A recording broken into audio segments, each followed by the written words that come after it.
وما خلقنا السماوات والأرض وما بينهما لاعبين ما خلقناهما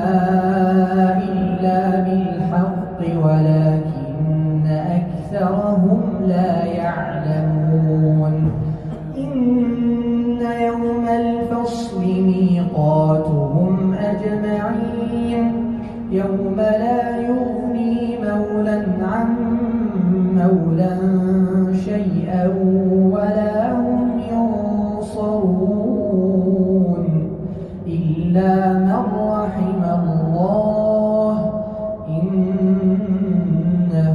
هو العزيز الرحيم إن شجرة الزقوم طعام الأثيم كالمهل يغلي في البطون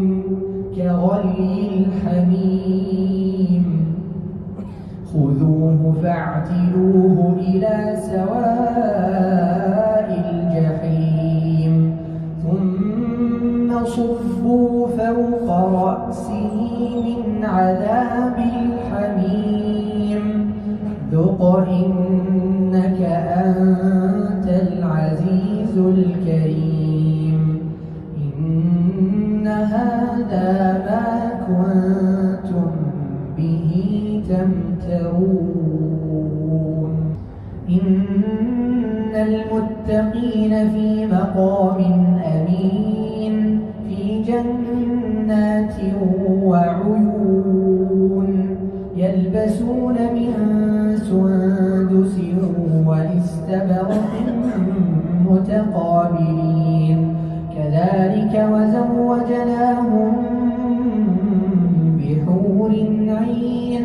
يدعون فيها بكل فاكهة آمنين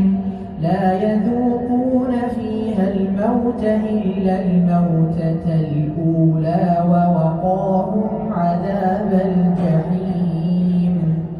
فضلا من ربك ذلك هو الفوز العظيم